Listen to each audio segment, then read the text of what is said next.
Cordial saludo, mi nombre es Sebastián Rivera, soy estudiante de Ingeniería Electrónica, matriculado en la UNAD, Ciudad Dos Quebradas.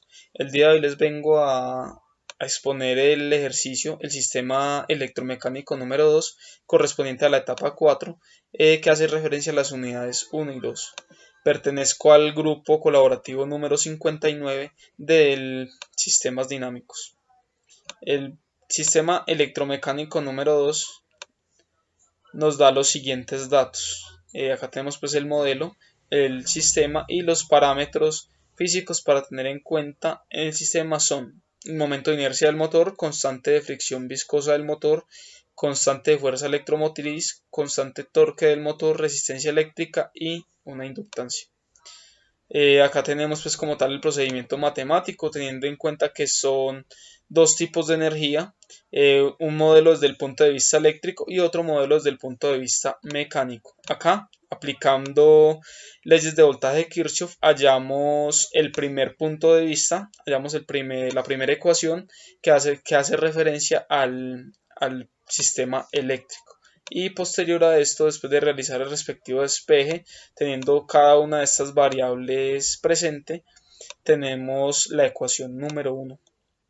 Después de esto, para revisar el sistema mecánico, aplicamos la ley de Newton en relación de fuerza y movimiento. Acá tenemos pues la relación entre fuerza y movimiento, donde hay que tener en cuenta el torque. El torque es muy importante, el torque va a ser igual a kT por la corriente de la bobina con respecto al tiempo. Entonces reemplazamos el valor de torque en la ecuación inicial, que sería pues la ecuación 2. Acá realizamos el respectivo despeje y obtenemos la ecuación 1. Después reemplazamos los valores dados en la ecuación 2 y se tiene lo siguiente, la ecuación 2. Ahora aplicamos la transformada de Laplace en las ecuaciones para hallar la función de transferencia. Después de realizar pues el procedimiento hay que tener en cuenta cada una de estas conversiones, que es para un sistema, para monitorear un sistema con respecto a la frecuencia. Acá tenemos cada uno de los elementos y de las variables que hay que expresar. Ya tenemos pues esta es la forma de la función de transferencia, que es la salida con respecto a la entrada. En este caso va a ser W sub S sobre B sub S. Ahora aplicamos la transformada de Laplace en la ecuación 1 con respecto a cada una de las variables que nos dieron anteriormente.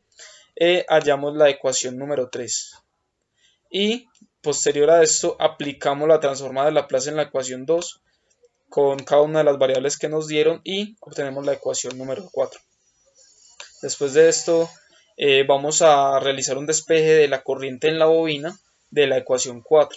Acá tenemos pues el respectivo despeje y este despeje lo vamos a reemplazar en la ecuación número 3. Acá tenemos pues cada uno de los procedimientos matemáticos. Acá ya es manejar más el procedimiento matemático para llegar a la función de transferencia. De la función de transferencia, como les explicaba anteriormente, que es la salida con respecto a la entrada. Acá tenemos la función de transferencia. Acá ya previamente tenemos la simulación. Vamos a tener una entrada de constante de 5 voltios y 5 segundos después va a tener un escalón unitario para perturbar, para ver cómo se nos comporta el sistema. Acá tenemos una caja sumadora y después de esto representamos de esta forma la función de transferencia. Agregamos el osciloscopio para ver cómo es el comportamiento con respecto a la frecuencia. Acá tenemos la simulación, vemos que tenemos un tiempo de 50. Vamos a ver qué nos indica la simulación. Nos indica que va a tener una perturbación por ser arranque de un motor. Él siempre va a tender a aumentar el pico hasta que se estabiliza. Él aumenta hasta que llega al arranque completamente, hasta que llega a las revoluciones, y después va a tener una perturbación a los 5 segundos que también nos va a generar un aumento. Acá se puede pues ver bien y podemos aumentarlo o disminuirlo para ver mejor cómo es el comportamiento con respecto a la frecuencia. Acá podemos observar un poco mejor la simulación. Acá tenemos un arranque, como les decía anteriormente, por ser un motor eléctrico, él demora, él tiene un tiempo para llegar a estabilizar, hasta alcanzar la velocidad nominal del motor. Y después tenemos una perturbación, escalón unitario después de un tiempo, y que también nos genera una perturbación.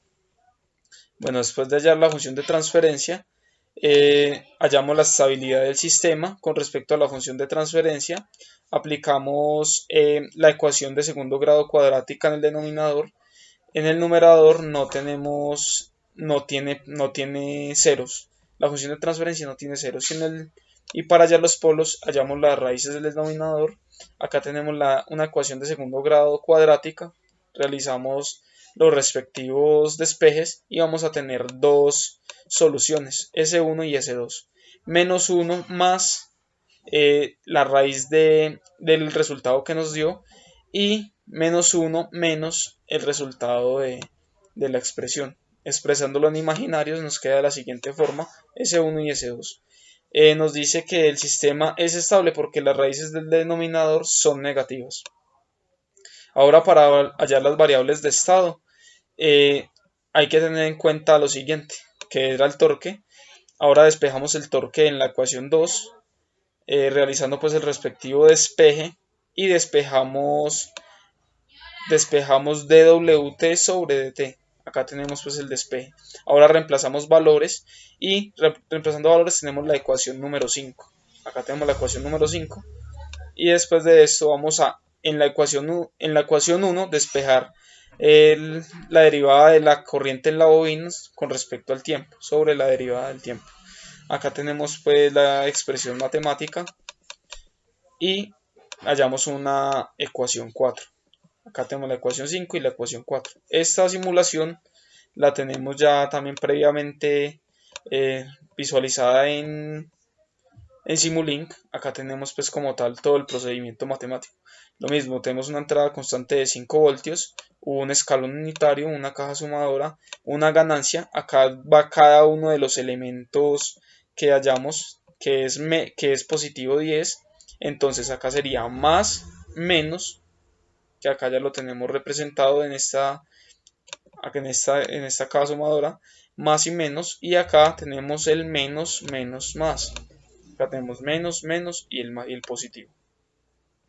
Listo, luego de esto vamos a tener entonces acá anexamos una ganancia del valor pues que tenemos en cada una de las ecuaciones. Sería menos 200, menos 0.02, acá lo tenemos representado.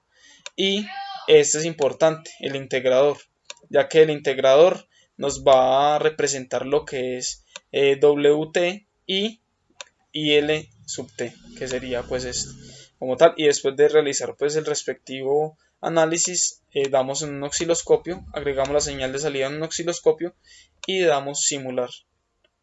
Acá pues vamos a ver la simulación de nuestro sistema.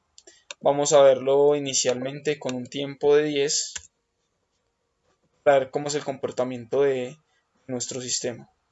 Acá tenemos la simulación. Acá vemos que por el arranque del motor va a tender a estabilizarse. Él siempre se demora aproximadamente un segundo para estabilizar. Va a estabilizar, y cuando llega a los 5 segundos genera una perturbación. Vamos a verlo con mayor tiempo para ver cómo es el comportamiento. Vamos a verlo en 100. Entonces acá vemos un poco mejor nuestra simulación. Acá tenemos el arranque de nuestro motor. Posterior a esto se va a estabilizar al alcanzar la velocidad nominal del motor, y después de esto la perturbación va a generar nuevamente un pico. Va a generar un pico que se nos va a demorar aproximadamente un segundo, 2 segundos en estabilizar, lo que nos daría pues como tal el valor total de nuestra simulación. Acá tenemos pues como tal la representación, las ecuaciones y todo el procedimiento matemático, el diagrama de bloques, la función de transferencia en el dominio de la frecuencia, y acá tenemos pues cada una de las simulaciones con los 3 tiempos, 10, 50 y 100. Y acá tenemos el diagrama de bloques para un sistema lineal en el dominio del tiempo. Acá tenemos pues como tal nuestro diagrama de bloques, la simulación y cada uno de los elementos de de nuestro trabajo.